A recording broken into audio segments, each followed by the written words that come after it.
அடுத்து நான் சொல்ல போகிற அந்த ஒரு வரியை சொல்வதற்காக எத்தனை நாட்கள் நான் காத்திருந்தேன் என்பது எனக்குத்தான் தெரியும்.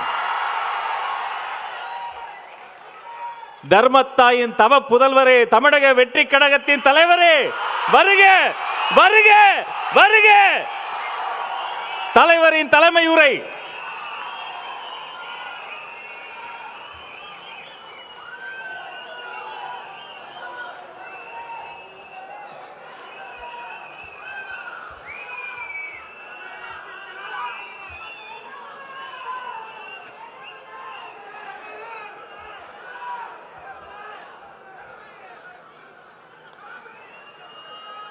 என் நெஞ்சில் குடியிருக்கும்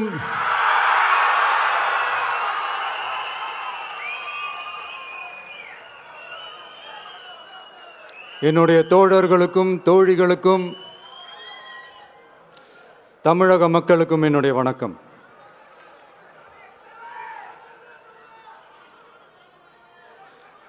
நம்ம குடும்ப உறவுகளை இழந்ததுனால சொல்ல முடியாத வேதனையிலும் வலியிலும் இவ்வளோ நாளாக இருந்தோம். அப்படிப்பட்ட அந்த சூழல்ல நம்ம சொந்தங்களின் மனம் பற்றி இருக்க வேண்டியது நம்மளுடைய கடமை. அதனால தான் அவங்களோட சேர்ந்து அமைதி காத்து வந்தோம். ஆனால் இப்படி அமைதி காத்து வந்த நேரத்தில் நம்மளை பற்றி வன்ம அரசியல் வலைகள், அர்த்தமற்ற அவதூறுகள்னு இந்த மாதிரி நிறையா விஷயங்கள் நம்மளை பற்றி பின்னப்பட்டன, பரப்பப்பட்டன. இது எல்லாமே சட்டம் மற்றும் சத்தியத்தின் துணை கொண்டு துடைத்து எறிய தான் போகிறோம்.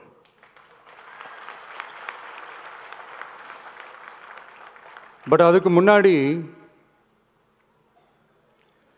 தமிழக சட்டமன்றத்தில் நமக்கு எதிராக நிகழ்த்தப்பட்ட ஓர் உரைக்கு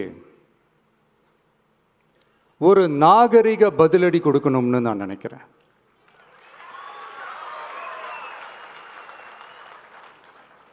அரசியல் செய்ய விருப்பமில்லை, அரசியல் செய்ய விருப்பமில்லைன்னு அடிக்கடி சொல்ற முதல்வர் நம்மளை குறிப்பிட்டு பல்வேறு அவதூறுகளை பதிவு செய்வதன் வாயிலாக பெருந்தன்மையை பேரளவில் மட்டுமே பேசும் முதல்வர் 15/10/2025 அன்னைக்கு தமிழக சட்டமன்றத்தில் நமக்கு எதிராக பேசிய பேச்சில் எவ்வளவு வன்மத்தை கக்கியுள்ளார் என்பதையும்,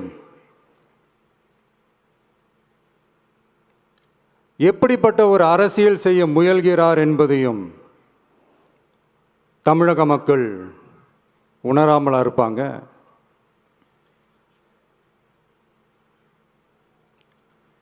இந்த கரூரோடு சேர்ந்து 5-6 மாவட்டத்துக்கு இந்த மக்கள் சந்திப்பு நிகழ்ச்சிகள்லாம் நடத்தியிருக்கிறோம், போயிருக்கிறோம். அங்கெல்லாம்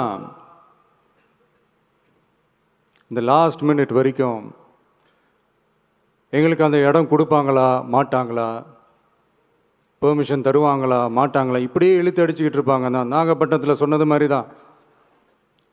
நாங்கள் ஒரு இடம் செலக்ட் பண்ணி கேட்போம், மக்கள் நல்லா ஸ்பேஷியஸாக நின்று பார்க்குற மாதிரி.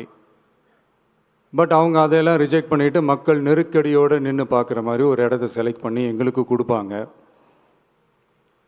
இது டிஃபால்ட்டாக எல்லா இடத்துலையும் இந்த ஒரு ஆர்கியூமெண்ட் நடந்துகிட்ருக்கோன்னு வைங்க. அது மட்டும் இல்லை, இந்தியாவிலேயே எந்த ஒரு அரசியல் கட்சி தலைவருக்கும் கொடுக்கப்படாத கண்டிஷன்ஸ். பஸ்ஸுக்குள்ளேயே இருந்து பார்க்கணும், மேலே கை காட்டக்கூடாது, இப்படிலாம் ஒரு அதீத கட்டுப்பாடுகளை கொடுத்த உடனே எங்கள் சைட்லேருந்து ஒரு அறிக்கையும் வெளியிட்டோம். அது மட்டும் இல்லை, தமிழக வெற்றி கழகம் சார்பாக அனைத்து கட்சிகளுக்கும் சமமாக ஒரு முறையான ஒரு பொது வழிகாட்டு முறைகள், SOPஸ்ன்னு சொல்லுவாங்க, அதையும் வழங்கணும்னு சொல்லி உயர் நீதிமன்றத்தையும் நாடி இருக்கணும். இதுவும் தமிழக மக்கள் உணராமலா இருப்பாங்க. இப்படி ஒரு அரசியல் காழ்ப்புடன், நேர்மை திறனற்று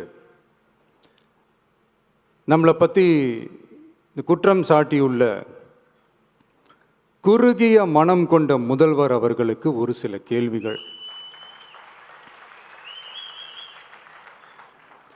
உச்சநீதிமன்றத்தில், அதாவது 13/10/2025 அன்னைக்கு உச்சநீதிமன்றத்தில் நடந்த அந்த விவாதங்களை வைத்தும் அந்தந்த உத்தரவுகளை வைத்தும் இந்த கேள்விகள். இப்படி பொய் மூட்டைகளாக நம்மளை பற்றி இந்த அவதூறுகளை அவிழ்த்து விட்ட முதல்வர் அவர்களுக்கும் திமுக அரசுக்கும் சார்பாக கோடிகளை கொட்டி அமர்த்தப்பட்ட அறிவார்ந்த வழக்கறிஞர்கள் அவங்க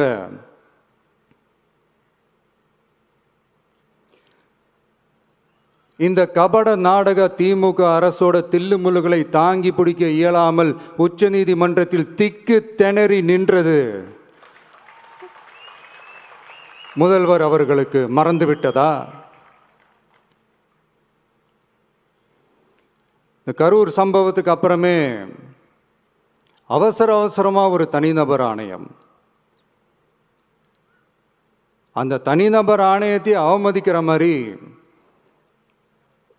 அரசு உயர் அதிகாரிகள், காவல்துறை உயர் அதிகாரிகள் எல்லாருமே நம்மளை பற்றி ஃபுல்லாக இந்த அவதூறுகள் பரப்பி ஒரு செய்தியாளர்கள் சந்திப்பு அவசரமாக. இதெல்லாம் ஏன் நடக்குது? எதுக்காக நடக்குது அப்படின்னு ஒட்டுமொத்த தமிழக மக்களும் கேள்வி கேட்க ஆரம்பிச்சாங்க. இதுவும் தமிழக முதல்வர் மறந்துட்டாரா? அதுக்கப்புறம் அந்த தனிநபர் ஆணையத்தை தலையிலேயே கொட்டி வீட்டுக்கு அனுப்பிச்சிட்டாங்க. அது வேறு விஷயம்.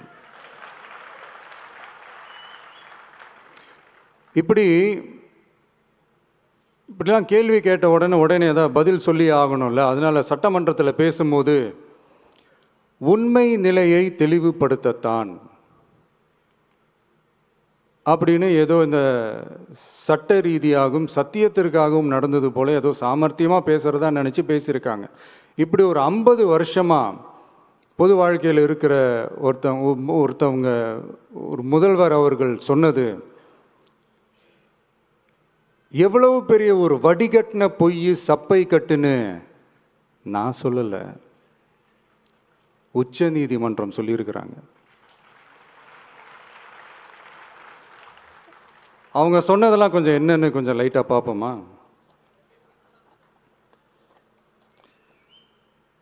The comments which have been made before the media by the top officers of the police department may create doubt in the minds of the citizenry on impartiality and fair investigation. The faith and trust of the general public on the process of investigation must be restored in the criminal justice system. அதாவது அரசு காவல் உயர் அதிகாரிகள் ஊடகங்களிடம் பேசியது என்பது பொதுமக்களிடையே நியாயமான விசாரணை நடக்குமா என்ற சந்தேகத்தை ஏற்படுத்தக்கூடும் என்றும், நியாயமான விசாரணை மூலமே அந்த சந்தேகத்தை மீட்டெடுத்தே ஆக வேண்டும் என்றும் உச்சநீதிமன்றம் தமிழக அரசின் தலையில் ஓங்கி நறுக்கு நறுக்கு நறுக்கு என்று கொட்டியதை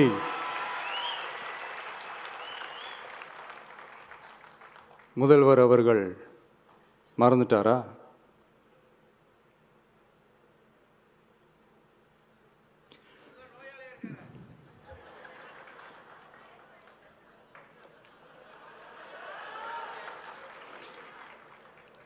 மாண்புமை சென்னை உயர்நீதிமன்றத்தின் மாண்புமிகு நீதியரசர் SIT அமைத்து உத்தரவிட்டார் அல்லவா? அந்த உத்தரவை ஏதோ சட்டத்தின் மீதும் நீதி பரிபாலனத்தின் மீதும் மரியாதை கொண்டவர்கள் போல ஒரு நாடகத்தனமான கொண்டாட்டத்தை திமுகவிற்கு ஒத்து ஊதுவோரும் நடத்தி கூத்தாடி குதூளித்தனர் அல்லவா? தாவேக்காவிற்கு எதிராகவும் நமக்கு எதிராகவும் உயர்நீதிமன்ற மாண்புமிகு நீதியரசர் தீர்ப்பளித்து விட்டதாக விதந்தோதி விழா எடுத்தனர் அல்லவா? அந்த உத்தரவை குறித்து சொல்லும்போது எந்த ஆவணத்தின் அடிப்படையில் அந்த உத்தரவு அமைக்கப்பட்டது? நான் கேட்கல, உச்ச நீதிமன்றம் கேட்டிருக்கிறாங்க.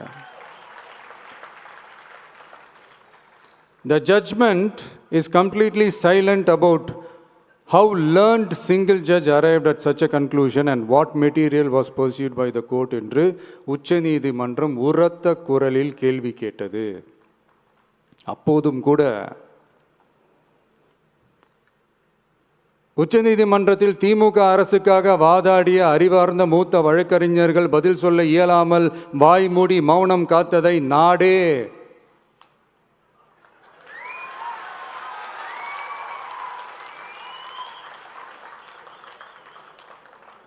பார்த்ததல்லவா? இதையும் முதல்வர் அவர்கள் மறந்துட்டாரா?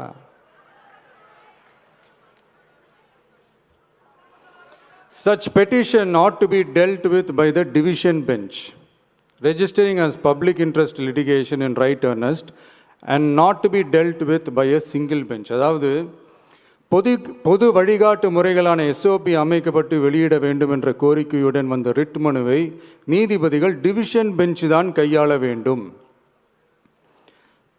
தனி நீதிபதி பெஞ்ச் கையாளக்கூடாது என்றும் உச்சநீதிமன்றம் சொன்னதல்லவா? அது மட்டுமா, கோரிக்கையே இல்லாமல் எஸ்ஐடி அமைக்கப்பட்டது எந்த வகையில் சரி என்றும் கேள்வி எழுப்பியது உச்சநீதிமன்றம்.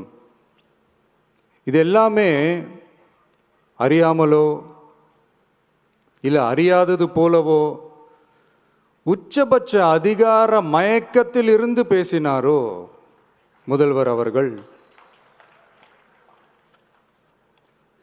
மனிதாபிமானம், அரசியல் அறம், மாண்பு இதெல்லாம் எதுவுமே இல்லாம வெறும் பேச்சில் மட்டுமே பேசிக்கிட்டு அரசியல் ஆதாயம் தேடுற ஆட்டத்தை ஆடத் தொடங்கிவிட்டார் முதல்வர் அவர்கள்.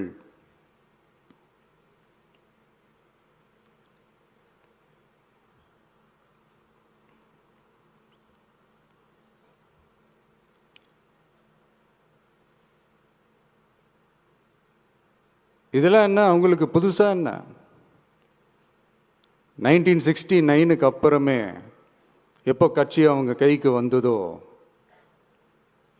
இன்னும் குறிப்பாக சொல்லணும்னா 1972க்கு அப்புறம் கேள்வி கேட்க ஆளே இல்லாமல் போச்சுல்ல, அதுக்கப்புறமே இந்த திமுக தலைமை இப்படி தானே இருக்குது. இப்போ நாங்கள் கேட்டோமே இந்த சில கேள்விகள்லாம், இதெல்லாம் நான் கேட்கல, சுப்ரீம் கோர்ட் கேட்டிருக்கு. இதனால் என்ன புரிய வருது?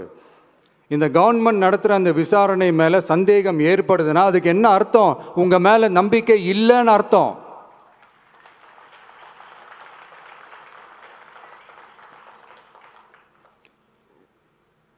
இதெல்லாம் ஏன் எதுக்காகன்னு முதல்வர் அவர்களுக்கு புரியுதா?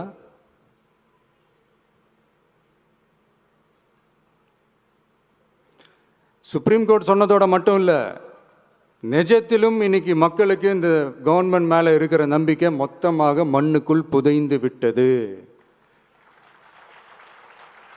இதுவாவது முதல்வர் அவர்களுக்கு புரியுதா? புரியலனா 2026 தேர்தலில் இந்த திமுக தலைமைக்கு மக்கள் இன்னும் ஆழமா அழுத்தமா புரிய வைப்பாங்க. அப்போ கூட இவங்க என்ன பண்ணுவாங்க தெரியும்ல, 5 வருஷத்துக்கு ஒரு வாட்டி பழக்க தோஷத்தில் ஒரு அறிக்கை ஒன்று வெளியிடுவாங்களே, மக்கள் தீர்ப்புக்கு தலை வணங்குகிறோம் அப்படின்ட்டு அந்த அறிக்கையை வெளியிட்டுட்டு இப்போ அறிவாலயத்தில் போய் ஓடி ஒளிஞ்சுப்பாங்க. இப்பவே ரெடி பண்ணி வச்சுக்கோங்க அந்த அறிக்கையை. எப்படி? மக்கள் தீர்ப்புக்கு தலை வணங்குகிறோம்.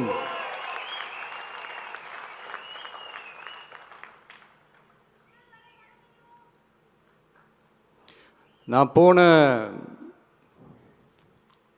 பொதுக்குழுவில் சொன்னதை தான் இங்கே நான் திரும்பவும் சொல்கிறேன். இயற்கையும் இறைவனும் நம் தமிழக சொந்தங்களின் வடிவில் மாபெரும் மக்கள் சக்தியை நம்ம கூடவே நிற்கும் போது எம் மக்களுக்கான அரசியலை தடுப்பவர் எவர்? அதனால தோழர்களே, நமக்கு வந்திருக்கிற இந்த இடையூறு வெறும் டெம்பரவரி மட்டும்தான். எல்லாத்தையும் தகர்த்தெறிவோம், மக்களோட கை கோர்த்து நிற்போம், மக்களோட களத்தில் போய் நிற்போம். நம்ம பயணத்தில் தடம் மாறவே மாட்டோம். இப்பவும் சொல்றேன்,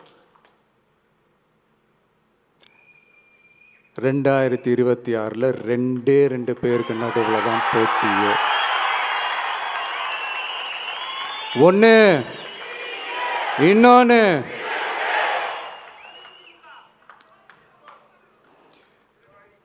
இந்த போட்டி இன்னும் ஸ்ட்ராங்காக மாறப்போகுது. 100% வெற்றி நமக்கு. வாகை சூடுவோம், வரலாறு படைப்போம், கான்பிடென்டா இருங்க, நல்லதே நடக்கும், வெற்றி நிச்சயம். மீண்டும் சந்திக்கும் வரை நன்றி, வணக்கம்.